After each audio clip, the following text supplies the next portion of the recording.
हाँ बच्चों, next topic देख लेते हैं। क्या नाम है? De Broglie. ये कौन है बच्चों? De Broglie. डी ब्रोगली असलियत में कौन थे बच्चों पता है? हिस्ट्री के स्टूडेंट।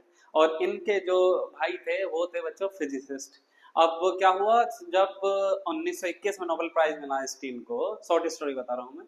तो नोबेल प्राइज के चर्चे होते हैं भाई हर जगह, तो इनके घर में भी चर्चे हो रहे होंगे। क्या चर्चे थे कि भाई आइंस्टीन को, एक बंदा है भाई आइंस्टीन, तब तो फेमस नहीं हुए थे ना इतने, कि उनको नोबेल प्राइज इसलिए मिला है कि उन्होंने ये बताया कि लाइट डुअल नेचर रखती है, लाइट पार्टिकल भी और वेव भी है।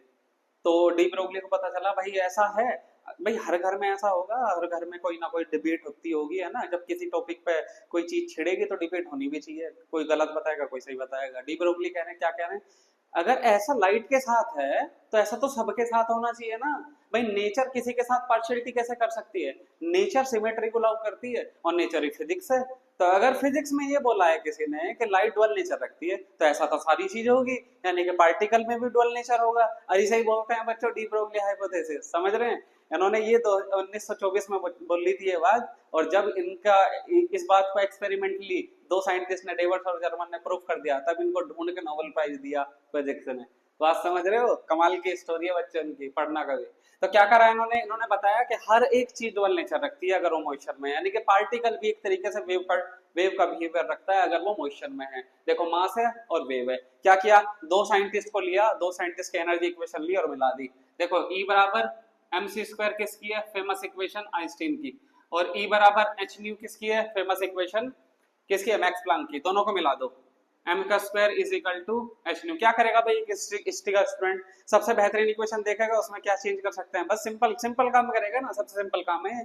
देखो m is equal to H nu by C. M C क्या होता है बच्चों? फोटोन का मोमेंटम। सी क्या होता है? फोटोन की स्पीड। तो इसका इसे मैं क्या लिख सकता हूँ? मोमेंटम इज इक्वल टू बच्चों न्यू इज इक्वल टू क्या होता है? C by lambda. इसे सी बाई लैम्डा लिख दो, h c by lambda into c. C से गया पी इज इक्वल टू क्या आ गया? H upon lambda. या फिर लैम्डा इज इक्वल टू क्या लिख सकता हूँ? H upon P. और या फिर अगर कोई किसी मैसिव पार्टिकल के लिए मैं लिखूं जो वेलोसिटी ऑफ लाइट से ना चल के वेलोसिटी ऑफ सी से वी से चले। देखो बच्चों, वेलोसिटी ऑफ लाइट से केवल फोटोन चलता है, अदरवाइज जिसकी वेलोसिटी लेंगे उसकी वेलोसिटी हम लेंगे v। हमेशा ध्यान रखना है, कॉन्सेप्चुअल बात है। तो बच्चों अगर पार्टिकल कोई भी हो तो वो v से चलेगा, तो लैम्डा क्या आ जाएगा? h upon mv। कमाल की इक्वेशन है बच्चे। कमाल की क्यों है? ऐसी पहली इक्वेशन है ये उस समय की या फिर अब तक की, जो मास को यानी कि किसी पार्टिकल के नेचर को किससे रिलेट कर रहा हो?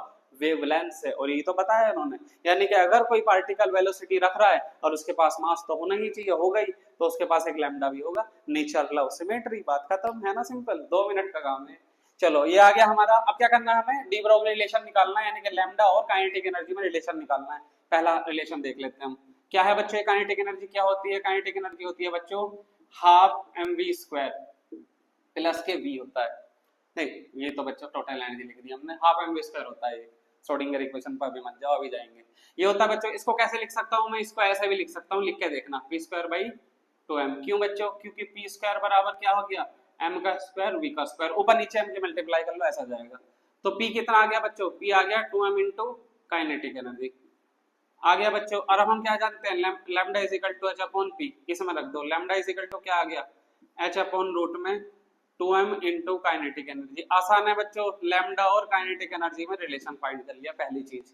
दूसरी पा जाओ, relation between lambda and temperature. बच्चों क्लासिकली जो एनर्जी होती है काइनेटिक एनर्जी, किसी के पास 3/2 kBt होती है, वो ये क्लासिकल एनर्जी है ना बच्चा? 3/2 kBt।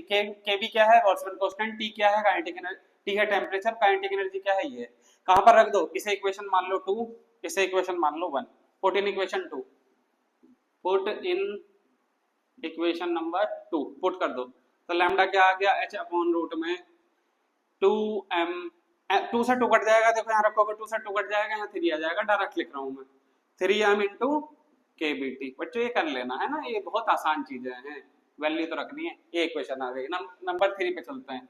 क्या बोल रहा है? Accelerating potential. एक्सीलरेटिंग पोटेंशियल मतलब जब चार्ज पे तुम पोटेंशियल लगाओगे कोई तो चार्ज भागेगा, यानी कि काइनेटिक एनर्जी आएगी उसमें। तो काइनेटिक एनर्जी किस पे डिपेंड करेगी? पोटेंशियल पे, और कितने अमाउंट में चार्ज रखा हुआ है। तो बच्चों काइनेटिक एनर्जी क्या आ जाती है यहाँ पर? QV। V क्या है बच्चे? यहाँ पर पोटेंशियल, ना कि वेलोसिटी। ध्यान रखना, पोटेंशियल है जो लगा रहे हैं, प्लस माइनस वाला पोटेंशियल।